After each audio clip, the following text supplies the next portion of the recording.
Multifamily Mindset podcast. Think bigger. Welcome back to another episode of the Multifamily Mindset podcast. I'm your host, Zach Rucker, co-founder of Black Cedar Investments and coach here at the Multifamily Mindset. If you're just joining us, welcome. We're excited to have you part of our growing community.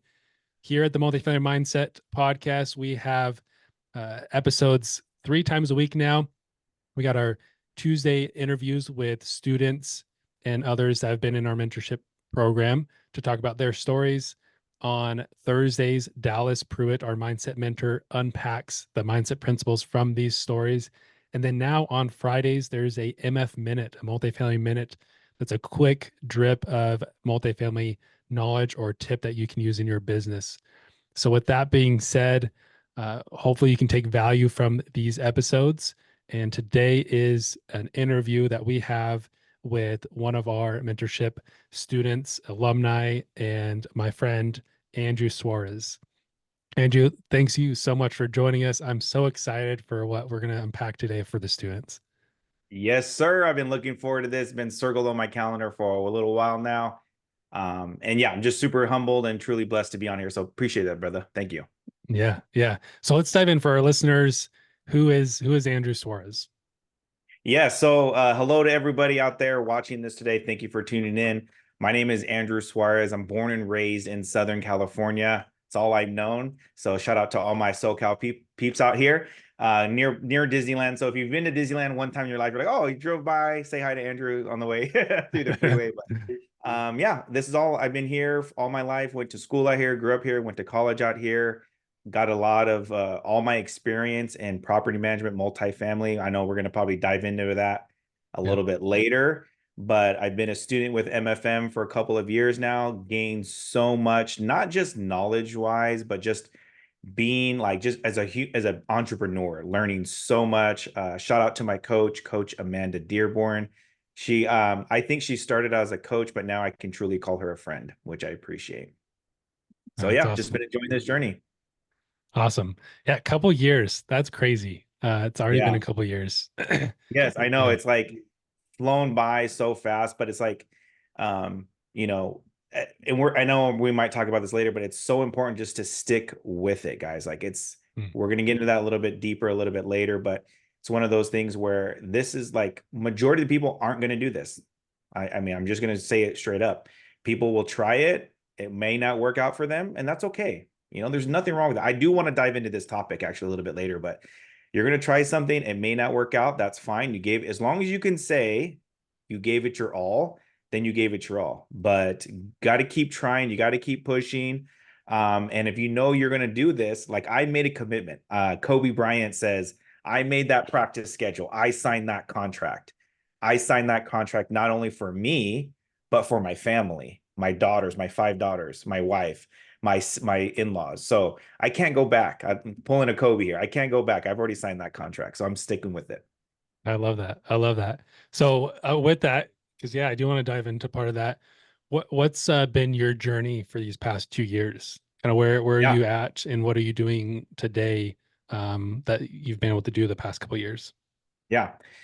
So I am, for those who are spiritual, God has given me a great opportunity and a challenge, to say the least. I'm not your typical person who's been on this podcast. It's going to tell you all the bells and whistles and all the wonderful things that have happened. I've gone through a lot of struggles, both personally, professionally. You know, it's one of those things where I wish I could tell you I've closed a bunch of deals, but you know what? I think this is going to speak to a lot of the students who are in the grind, who are just grinding it out, who maybe haven't seen a ton of success. But yet, guess what, guys? I'm freaking still here, and I hope you guys are doing the same, because it's not easy, right? You're going to put in deals. You're going to try to get together with teams. You're going to put in LOIs, and it's not going to work all the time. It's just not, right? You're going to try different things, and it's okay if it doesn't work. But I know in my heart of hearts, Zach, that I'm giving it my all, and I'm never going to give up. I signed that contract. I'm not going to give up. So my path has gone. God has given me a different path in a different direction. I'm still doing things that are keep helping me build me as an entrepreneur and character wise. But over the years, I've had maybe not the greatest experience in certain things with like submitting deals. I traveled to Oklahoma to look at a deal that was supposed to be super good, and it was trash. Let's just say it was not the best. It is what it is. I've not had great luck team wise. So for those of you who are struggling trying to find a teammate or a team group, that's okay. You know what? Keep going. Keep going with what you're doing. But I have been given a blessing to give actually a great partnership with my partner Cindy Harding. We now have Yin Yang Asset Management, where she's an amazing asset manager. I bring all my experience and thankfully success and property management, and we created this amazing group. And so, yeah, I've just been going. I haven't been going the exact path I wanted, but he's telling me, "Hey, Andrew, I got another path for you, and I want you to go this path." So I've been very blessed and fortunate to go that path. Oh, I love that. And there's so many things we're going to unpack from that of what you just broke down. Is you pivoted too, right? But you've stuck to it and you've been consistent, even through all the hardships where a lot of people would fall off. A lot of people, and they do. A lot of people do fall off, but you've continued to stick to it and just pivot, little pivots here Yes. and there, right? Yeah. Through that. Or you think you made the right pivot and then you hit a roadblock. Okay, we got to pivot again. And we got to keep making the adjustments until you find maybe more of your purpose in this space, right? And then you can continue to grow from there, and it continues to evolve.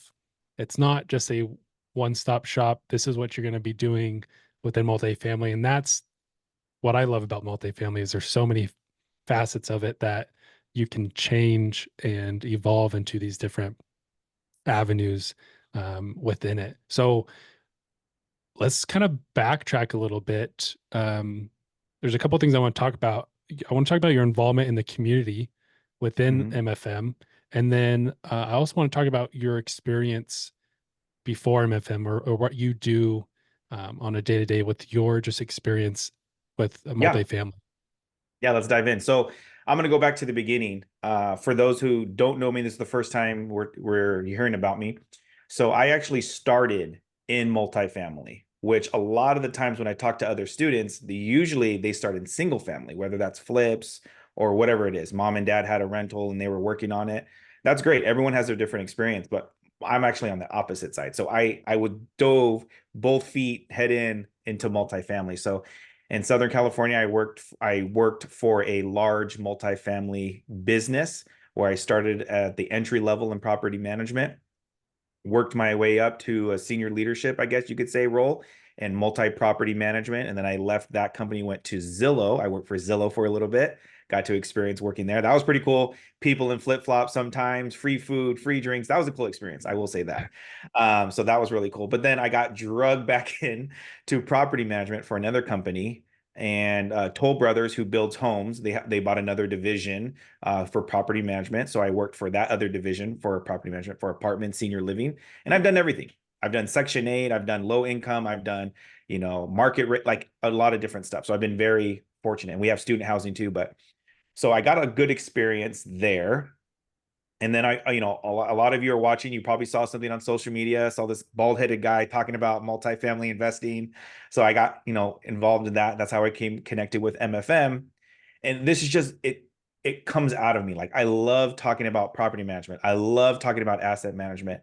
So naturally, I just became. I like to say became somebody to listen to, or a role model, or a mentor of some sort in the community. And so I was I saw something called the Mac. And so for some of you are like, what the heck is Mac? Is that something you get at McDonald's? Like, no, that's not, that's a different Big Mac. This is the Mac committee, the Mentorship Advisory Council. And that is something where it's a small group. There's, I believe, 11 of us who are students. We are not paid MFM employees. It's 100% volunteer. And we get together, whether depending on our region. So I'm your West Coast representative, but there's a lot of people who are involved. Shout out to Mac. Hey, listeners, thank you for tuning in to the MFM podcast. We truly appreciate your support and hope you're enjoying the insights from our incredible guests. We have one small favor to ask. Please leave us a review and rating. Your feedback means the world to us. And to show you our appreciation, we're giving away some great prizes to some lucky listeners who leave us a review. So scroll down, share your thoughts, and help us continue to bring valuable content. Thanks, and back to the show. And all we do is we just want to help be a voice, be an ear for you. So if you have feedback, reach out to your coach, because sometimes, let's face it, sometimes you maybe are not comfortable talking with your MFM coach for whatever reason. That's between you and your coach. But you can reach out to us and say, hey, Andrew, you're a student, I'm a student. Like, hey, let's just talk about what, things I'm struggling with.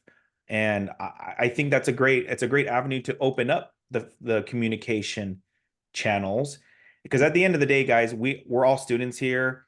We all invested a good amount of money, and I know all of us want to get the value out of it. So it's really important, whether you talk to me, you talk to Zach, for example, you talk to Amanda, whoever your coach is, or whoever somebody you can confide in, but get the value what you paid for. And I think that's something where we're all adults here. If you feel there's an opportunity to increase that, whether that's your W-2 or that's your MFM mentorship, just reach out and say, hey, Zach, I want you to challenge me more. Like, we're all, like, again, let's be adults. Just say, hey, I want to be challenged. I want to get more coaching. I want to get this or that. I feel like I'm missing an opportunity. Then let's do that. So I've been able to be a student. I've been able to be somebody part of the MAC committee, which is a great opportunity to improve the business, improve the student implementation, the fulfillment, all of those good things. And then, like you said, I had to pivot. So now I'm actually teaching with my partner, Cindy, teaching asset management. So she's the peanut butter, I'm the jelly. We work really well together because we talk about what I can give the experience of the student, and I can give the experience as an owner, because I'm an owner as well. I'm an LP as well as owner of my own single family properties. And so I love to get on the MFM channel, which is on Facebook, and just like, hey, this is what I'm struggling with, or hey, this is what I'm doing, or whatever. So I've been given an opportunity to do that, like a stage, and I definitely will never take advantage of that. So it's been good so far. Great so far. Yeah. Yeah. So with that, let's talk a little bit more about what you've been doing with Cindy and your guys' kind of peanut butter jelly situation. Yeah. Because I love what you guys have done. And for those listeners, like, I was a student of Andrew and Cindy and joined their little group. And so I would love you to talk more about that, because I know I took value from what you teach. I appreciate that, man. Thank you so much. So it's really important because I have had the opportunity, I do have the opportunity to hear some things what students are looking for or what students are needing, whether that's within our own group or other ecosystem out there. And one of the needs is like, hey, it's one thing to find, it's a hard work. Every position has a role, right? You can't do everything by yourself. So whether your acquisitions, if your investor relations, if your capital, whatever the role is, you have to do that role, right? And once you complete that role in the beginning, the acquisition phase of things, then ultimately you're saying, hey, here's this baby. We have a fiduciary responsibility to our investors. Here it is. Here's this business plan, underwriters. Now you need somebody to do what? You need them to implement it, right? This is the business plan. That's where asset management comes in. So asset management is not this, Zach, is not a 1 day, 1 week, 1 month job, right? This is months, years, actually not even months, it's years. It just starts off at years. Yep. So it's not even months, quarterlies. It is years worth of work. So it's important because if you, Zach, give me millions of dollars, you're going to want to make sure, hey, Andrew, can I trust you with these millions of dollars, right? And if I say, hey, yeah, Zach, you can, but I don't have any experience, you're going to say, whoop, give me that money back. I don't want to give that to you, right? Who would? So Cindy and I, we created a course, like a college level course. And so we give you all the steps that are needed to give a great, successful, at least first year, a great foundation. Because I say this in class, right, Zach? How many times have you been put in a position where you're like, hey, Zach, you're doing really good. Go be a manager, go be a leader, go do this job, but you don't get any formal training? Raise a hand. A lot of people. That's unfortunate. Exactly. So we don't want you to be put into that back against the wall position. So we're going to give you that college level course where it's like we meet 12 weeks. We meet 2 hours a week. We do teachers' hours, right, Zach? You know this already. Yep. We do teachers' hours because we give you homework, we give you the syllabus, and now we've implemented. We have great tools such as scorecards. We have the unit tracker that we're providing the students. So it's something like you have this thing that you can now take with you. On top of, we've now offered that we give you something called the Vault, which the Vault is 100% of all the recordings that you were participated in, and you'll have that for life. So now when you get your next deal, or you're like, wait a second, I know we went over K1s, or what did we do in this situation on the CapEx again? Just watch the video. So I've had to pivot personally, professionally, but now I get such fulfillment because now I get to help all of those people who want to learn asset management. And man, it's been a freaking awesome ride. I wouldn't, if you would have asked me that, Zach, when I first started MFM, would I be doing this? I would have said no. Like, what is that? I don't think I would be an instructor, a teacher. But like I said, the man above has a different plan for me. And I'm super thankful and blessed that he's given me this opportunity to be a voice, an ear, a mentor, a teacher. And it's been awesome, man. I see myself going this route for quite some time with MFM, shoulder to shoulder, and we'll see where the next year takes us for sure. Yeah. Yeah. And I want to talk about the value of learning asset management, especially as for those that don't know, my focus has been when I got into this business was acquisitions. And that's where I spend a lot of my time still as acquisitions, underwriting. I've created financial models, the MFM model that is used. And that's where my expertise are. I do coaching calls all the time, every day on underwriting deals, right? I and then I would hand deals over, close on deals, and I'd hand it over to the asset manager, and they would do their job for the year's worth of business plan. However, there's this gap as a underwriter, acquisitions person, to the numbers that you're putting into the deal, into the template that you're looking at, to what's reality in terms of how the asset manager is going to run the business. And there was this gap, and I started seeing this gap a lot with different partnerships and groups that the deal would get underwritten and presented to investors, funded of this is the type of returns we're going to get. These are the numbers we're going to hit each year. And then there wasn't necessarily communication with the underwriter and the asset manager anymore. It was just passed off the asset manager, and trust was put in their hands of just go execute the business plan. And then I found out the asset manager was just running the deal based on their knowledge, and they weren't actually comparing it to what the underwriting said. They were just they got a CapEx plan to do. They got to keep the property renovate or leased up and occupancy up and collections coming in. And so they got stuck in that and not coming back to what the actual maybe business plan was on a detailed scope. They're like, yeah, we'll get there. But the numbers and the underwriting, there has to be a schedule to that. And it has to be followed in order to hit those returns for investors that we told investors we were going to hit. Yeah. And when I realized that, it was honestly perfect timing that you guys started your coursework and I was able to participate in that because I was experiencing that. And I said, I need to know more and I need to get my hands more on these deals, because if not, this business plan isn't going to get executed perfectly. And I need to make sure that happens. Taking that control back of, I underwrote a certain business plan that needs to be fulfilled. I'm not going to risk that if we're bringing investors' capital into it. And then comes in your guys' course to bridge that gap. And now as an underwriter in acquisitions, I've actually stepped into asset management more to dive in and learn and become an expert in that space to better help on acquisitions as well and to help on asset management. Because I do believe there is this gap there for a lot of people coming into this space and they don't execute accurately with that. So that's a huge value piece that I believe your guys' course has provided myself and will help a lot of more people. And it's not a end all. Like, you guys don't teach everything there is to asset management.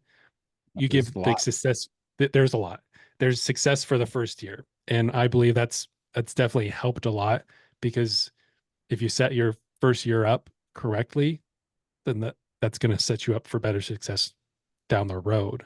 If you let one year slip and you don't follow the business plan, or let's say the underwriting was just unrealistic, but the asset Mm-hmm. manager didn't review it beforehand and didn't make those adjustments, there's just a miscommunication there. And that's a very critical step, because I've seen deals, especially the past couple of years, they turn a little south because it wasn't communicated correctly on what needed to be executed right away. Yeah. Man, I feel like we're talking like this is like a Cat Williams. We're about to drop some bombs right here.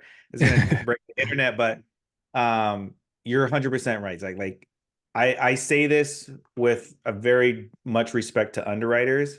So underwriters, you're gonna put a plan together, but at the end of the day, it's a theory. This is a theory. This is what I Mhm. think this should work. Based off of my educated estimation, this is what's gonna work. And hopefully that underwriter pressed it, it kept changing it, did it again. Okay, nope, do it again, do it again. You're gonna have somebody else underwrite it. But at the end of the day, it's literally a piece of paper. That's all it is, guys. But then it comes to asset management. You can have the best plan in the world, but if your asset manager doesn't, or team or individual does not know what they're doing, does not have no, that's why we teach leadership, does not know how to lead your property management company. I've been on multiple calls where I'm ready to pull my hair out because it's just so frustrating, because like this could really work, but let's say the property management company is just not getting it, or it's just not the right fit. And so what happens is, if everyone would have known the Titanic was going to sink, do you think anybody would have been on that boat? No, none whatsoever. So what I sometimes see is I see the ship doing this, and I'm like, come on, guys, you could fix it. You could fix it. Like it's at the end of the day, it's a people business, right? You have to be able to communicate to the property managers. And I'm saying this like pretty fast, but Zach, you know this. This is not easy. This is extremely hard, like extremely hard. And a lot of you, I hate to say it, are going to fail because of the fact that you're not teaching yourself, you're not being educated, you're not reading like how to understand people's personalities, you're not understanding what does a variance report mean? Like, what is a variance? I don't even know what that is. My partner says it means it's not a negative or positive thing. It just means I have a question, because I've seen it happen over and over again. Is you got a business plan and you're like, oh, we're a little bit behind. That's okay. We'll catch up. It's not so easy, guys, because what happens is you think you're going to catch up, but it's so easy to lose ground, and you can't gain it again, because you're just trying, even though you're trying to raise rents, you've already lost a little bit of ground. And then that snowball effect, it gets bigger and bigger and bigger. And now that business plan, that underwriting that you created is so far in the distant, you're never going to recover.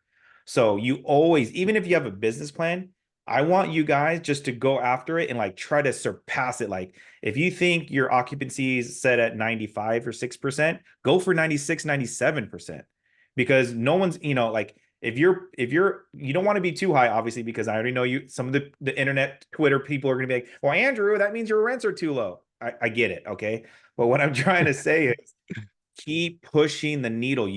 It's okay to say our rents are too low, and if you have to go up, but keep it up to that good. Like if you say, oh, if you have the mentality saying it's okay, we're a little bit behind, we'll catch up. You're already getting behind the eight ball, right? Or you're behind the ball. So you need to push. And then again, I love that you said when you have your underwriting, run it by your asset manager. They have to make sure they can, and your property manager, because they have to make sure that they're going to be able to do the work to get to succeed. And the other thing too that I see, Zach, that it's unfortunate, but you don't react. I don't want you to be too reactionary to where it's like, oh, every little thing is a fire. That's not what I'm saying. But sometimes I think you guys are reacting too slow. Like, oh, like we'll get to it later. Oh, that's not a big deal right now. We'll get to it next week. We'll get to it next week. Well, guess what? Next week just turned into next month or last month, and that next week after that turned into last quarter. So all those projects that you said you were going to do, now you're so far behind. Again, you're not going to catch up. And now those renovations aren't going to happen. Or let's say, you're just so horse blinded focused on doing the business plan, the underwriting, that you don't see the writing on the wall that there's something coming. Winter is coming. Something's coming. We need to look out for this. So if you know, like, you need to be playing, I say this, Zach, you're going to say, I sound like a broken record. Asset managers need to play chess. You cannot play checkers. You have to be thinking 3, 4, 5 months in advance. What's going to happen here? Well, if we do this, how is that going to have an effect? And so, unfortunately, we see a lot of there's properties failing. Like I said, we're going to keep it Cat Williams here, keep it real. Properties are failing. So some things are within the control, some things are not within the control. If they're not within your control, hey, what can you do? You can't control COVID or certain things like that, right? You can't control in California, State Farm says, hey, we're out of here, we're going to take off. You can't control that. But you know what? I don't give any grace to those people who do have control and you can make a difference, and you just sit on your hands because you're unexperienced, or you're like, well, I don't know, maybe if we just keep trying harder, guys, just, keep doing it. It's going to be great. This is not rainbows and butterflies, guys. This is real. Like, you got to get dirty. You got to get in there. Go visit your properties. Like, it's going to cost you a couple $100 for a flight, maybe a couple $100 for your hotel. But you know what? As a property manager, Zach, I love it when my owners come in. I love it when they come and say, hey, how are you doing, Andrew? Hey, Zach, how's everything going, bud? What can I do to support you? Right? That's what's not being discussed. And we got to get over this. I'm your owner. I'm the head honcho here. Excuse my language, BS. Read through the lines, BS. No, we need to fix the problem. And so a lot of it's, unfortunately, you point a finger, 3 are pointing back at you. And it's a lot of it, it's we're the issue. So we need to fix that. Yep. Yeah, I agree with you. And it comes down to just communicating with each team member. And your property management company is a team member. You brought that up. Property management company reviewing it, and they come up with budgets as well, right? They're going to come up with a budget for your first year, and they'll come up with it yearly. And you got to make sure, and I tell this for all the underwriters out there, before you move forward on a deal, a property management company has to be set in stone in terms of what their budget is, and that your underwriting aligns with it. If your underwriting does not align with the property management's budget, you're already off. And you're Yeah, already off, because yep. if the property management has their agenda set, but it's not in line with your underwriting, you can't come to the table and say, well, I'm just going to push them more. Yeah. Well, they have their budget, and a lot of times they're going to be off on their budget too. And it's your job as the owner to make sure that happens and fulfills your business plan. And you got to work well at that. And so I want to kind of shift into this other that you kind of touched on, was relationships. It is a relationship business, right? We're talking a lot about the numbers and making Yep. sure they're realistic in the expectations of what can be achieved over the business plan, which is 3, 5, 10 years down the road. We got to be realistic on how we achieve those in the numbers piece. But then when it comes to the relationship side and dealing with a property management company, you just mentioned, as an owner, you're not just this head honcho. They're a partner in this. Yep. And if you want to be successful in executing your business plan as an asset manager or owner, you have to have a good relationship with your property management company and understand how they work. And this is what I loved about your course and learning from you specifically in those aspects, was this leadership training. So touch on your leadership piece. Yeah. Yeah, for sure. I love that you said that. It's so true, because guys, I want to give you realistic examples, because I want you to understand and put into perspective what I'm trying to say. But put yourself where you're at a W-2, maybe early on in your career, where you've been in a position where you have a job, you have a role, and it's like, okay, and you keep getting in trouble. You feel like, oh, well, I don't get it. I don't get it. So whether that's a training thing, you've never been properly trained, or two, you just have a manager who's just like, just do your job, Zach, or do it because I told you to do it, because I'm the manager, or I'm the supervisor, right? But at the end of the day, where is that going to get you? Like, I'm literally right now, I'm coaching my daughter's soccer team, and I'm using the stuff that I teach and I'm learning and I instruct on, but it's like, the energy level is so low within the team. And even when I was working in on site in my offices, the energy was super low. I would say 95% of the time, anytime I was like a fixer a lot in my companies. So they would say, go to this property, Andrew. We're having a lot of turnover and resident engagement is horrible. Employee engagement is horrible. And the first thing I do is like, okay, I got to pick this up because guess what? You dictate what the energy level and what the production level is going to be. Straight up. Like if you're the asset manager, if you're part of the asset management team, if your team sucks, look at yourself because I'm pretty sure you're probably coming to the meeting like, okay, guys, so what are we going to talk like what are we going to talk about today? What are you guys doing? Like you need to have like 10x that energy level because they're going to feed off of that. Yesterday I had a practice with my daughter's team. They all said the kids, they're 13, they're like, this was the best practice ever. It's because you know what? I was like, you know what? I need to pump this level up by giving high fives, fist bumps. I'm like, come on, who wants a piece? Who wants a piece of coach? Come on, who's gonna defend me? And the girls were like, just raise their hand. They're like, I'm in, I'm in. I'm like, all right, there we go. And we scrimmaged another team, and it was amazing. We won. Like we just beat the crap out of it. It was so fun. But what I'm saying is that same energy level, that same upbeat, that same relationship concept needs to be transferred from you. I'm looking at you who is watching this episode, whether you're an asset manager or even a broker, like match the energy level, if not raise it up a little bit. If I'm talking with Zach, the broker, and I'm like, oh, so do you have any deals for me? He's not gonna respond to my message or my call. Like you just want something. But if I say, hey Zach, how's everything going? What plans do you have? See my smile. What plans? I'm making eye contact. This whole time I've been looking at the camera. Hey, what plans do you have this Labor Day weekend? Hey, how's little Susie? How's everything going? Hey, I heard your dog wasn't feeling so well. Like making a relationship engagement will take you so much farther than just transaction after transaction. So it's really important whether you're a broker relations, investor relations, especially investor relations. That's a whole nother podcast.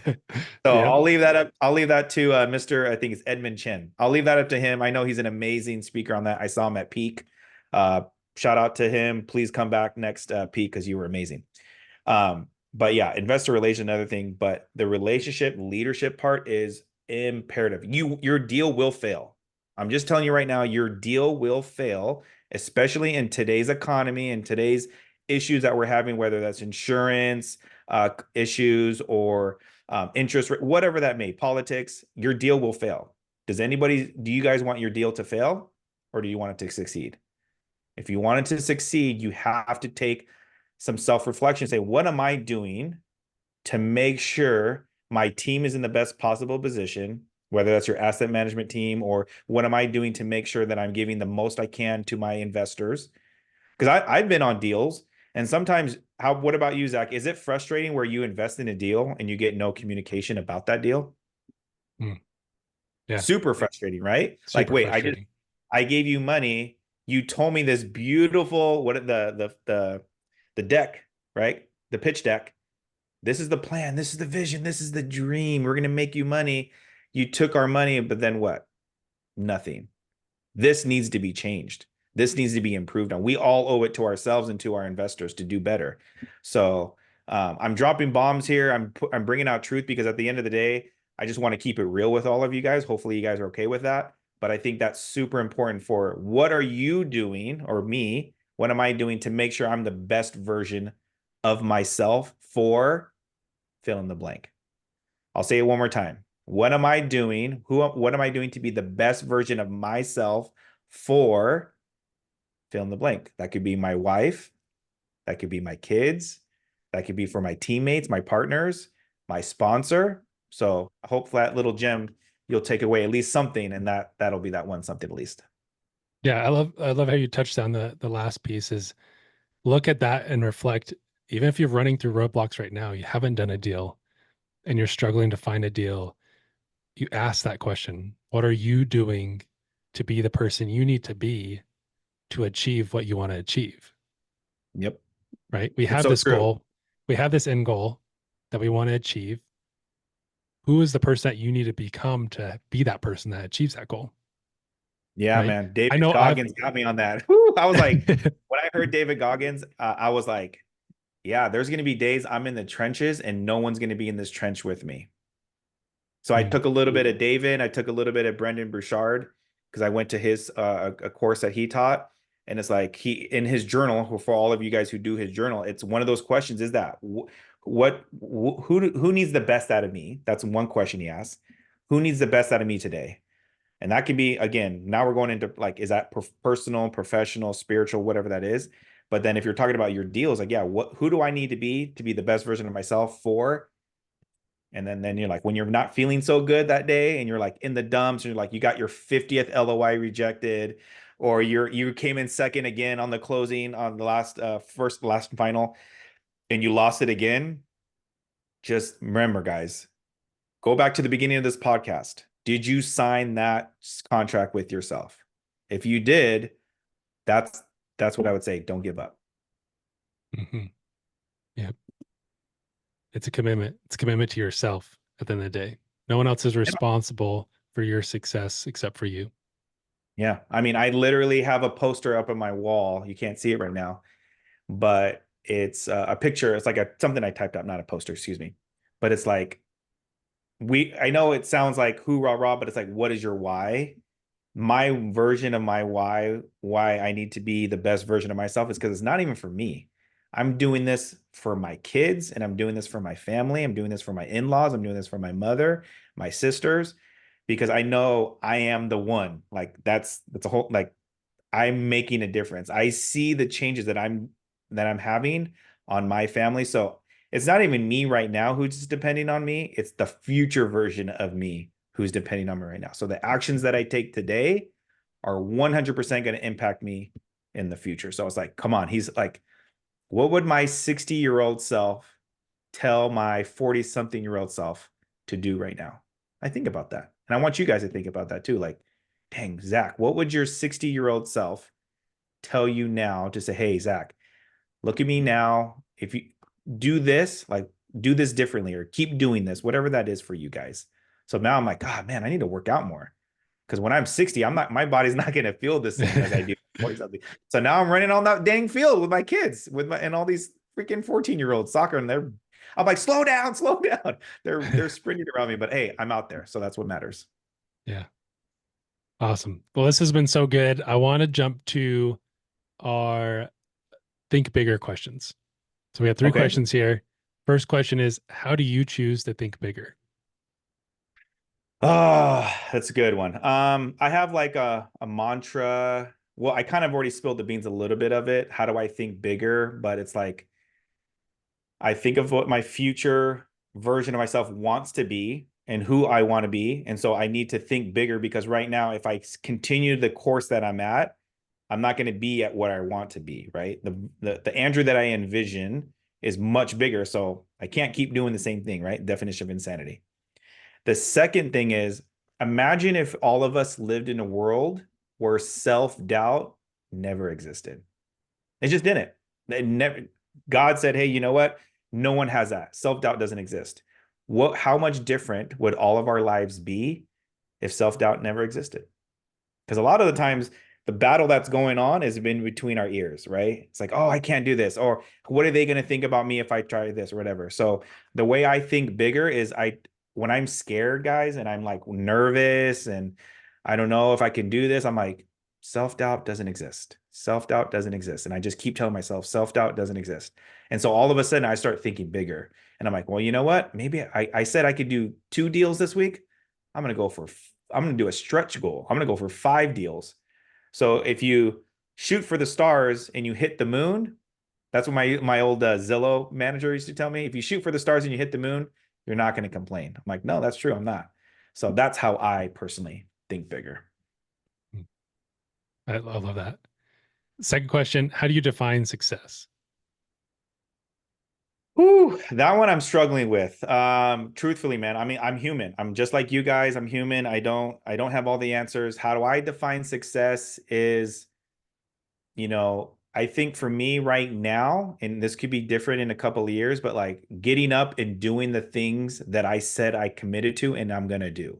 So if I said, for example, I'm going to help my daughter's team, then the success is me showing my track record of like showing up to the coaching, That's defined success. I'm saying I'm going to stick with this, right? Multifamily. I've hit so many challenges, Zach. I've had so many ups and downs, more downs than ups, but my success is I'm still here. And for Mm. all of you who are struggling, who are still like, I don't know, like I can't do it. Come on, stick with it. Can you go shoulder to shoulder with me and say, come on, Andrews, I'm going to have an amazing story when I have like to all these doors in my name. And I've lost money. I've lost opportunities. I've lost teammates, whatever that is. But you know what? I think of the positive. I'm going to have such an amazing story to share with all of you years from now and say, you know what? You think you got struggle? Let me tell you what I went through and all the things that went bad for me, but yet I'm still freaking here. And look what I was able to accomplish. That's what I'm looking forward to. I'm looking at my future Andrew self and saying, man, God's got a really good story for me. He's just building me up. Like, you don't want to hear about a story about like Rocky, right? Rocky, like, oh, he kept winning. He kept winning. No, we love Rocky because he kept getting beat up and he kept like getting beat to pulp, but yet he freaking rose to success. So I'm in it right now. And I'm just like, that's my success. I'm just still in it. I'm still grinding. Yeah, 100%. Last question. What is the best advice you can give new multifamily investors and students? Watch this podcast because you'll hear a couple of them. But for the newbies, set realistic expectations. I want you guys to shoot for the stars by all means, but don't get caught up on what other people's success stories are at any particular time of your story, right? Their What happens in their chapter 2 might happen in you in chapter 26, but it doesn't matter because you know what? You're still going to achieve it. Like, what did somebody tell me once? Like a million, like, oh, like if one millionaire happens at 19 and one happens at 26, but you guys are still at the party, you guys are still millionaires. It doesn't matter. Like, you guys still achieved it. So don't get caught up so much on it's a rat race and I need to get it now, because instant gratification, you're not going to appreciate it.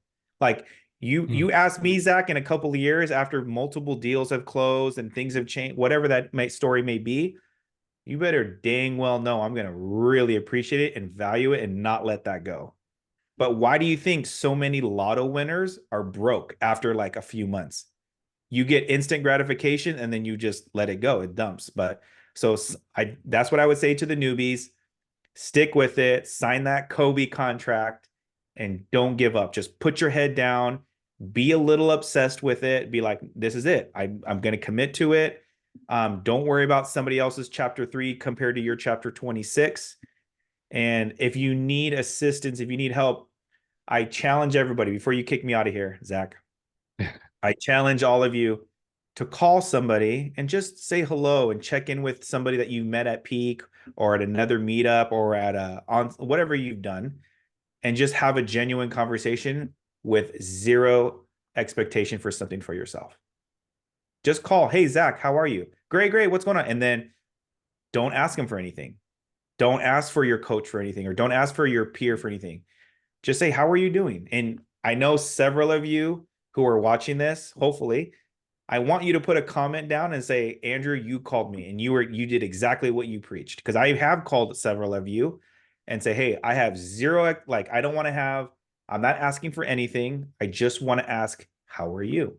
How are you doing as a human being? If we get more in touch with our human side, this world would be a better place. So that's what I would say to all the newbies as well. Man, this has been gold. Thank you so much, Andrew, for your time that you spent on this. Recap. I don't think I can list all the recap items on here, but a big piece is sign that Kobe contract, commit to it, that you're here. And to add to that, what you said recently is that's your success as well, is sticking to what you said you were going to do and play it out, commit fully to it. Another is there's going to be ups and downs. And again, that you keep committing to that and you push yourself to find what you need to do to be that person you need to be the success that you define success to be. Right. Mm-hmm. And then on top of that is understand asset management for anyone looking at acquisitions. Take the time to learn asset management as well. because that's a very important piece that's going to even help you strengthen any other aspect of what you do. If you're raising capital for a deal, know how to do asset management or know the role of an asset manager so that you can vet out an asset manager if you're raising money or bringing investors or capital into a deal, right? Versus acquisitions, same thing. You need to understand those pieces. I think all the roles play together, and there's that gap. And you said that very well and shared a lot of information about that. And to be a really good operator or even just person is it's relationships. You touched on so much today on relationships, leadership, and building those genuine connections with people. That's so important in this. That gets left out because there's these big number signs in front of us. The connections is what matters. And that's what's going to take you further in this. And you touch on so many key points on how to do that. And it's something I've definitely learned from you. And, uh, don't take lightly because it is important. And I see it every day and strive to ask myself the questions of, okay, what can I learn today from my conversations? Last Nice. piece I want to say is the no doubt or the self-doubt is if we didn't have self-doubt, that's a huge piece for me. It's a mental game. Life is a mental game. If we didn't have self-doubt, what could we accomplish? I love that. Any other things you would like to share? Last comments? No, man, I would just say thank you so much, Zach, for giving me another opportunity to communicate, to build a relationship with a lot of you. If you guys are interested and if you resonated with one thing or a lot of things from today's episode and you just need somebody to confide in or just I like to say when somebody calls me, is this something you want me to be a good listener or do you want me to help you find a solution? So if you just need somebody to say, hey, I just need to be a good listener right now, reach out. I'm sure Zach might be putting out my information. If not, when the podcast launches, I will definitely put my information on there. But I challenge you, reach out to a friend, reach out to a colleague, reach out to a family member and say, how are you doing? Just surprise them. It will make their day. I promise you, it will make their day. So I hope you do that and keep going, guys. This is a marathon. Think about that for a minute. This business is a marathon. This is not a sprint.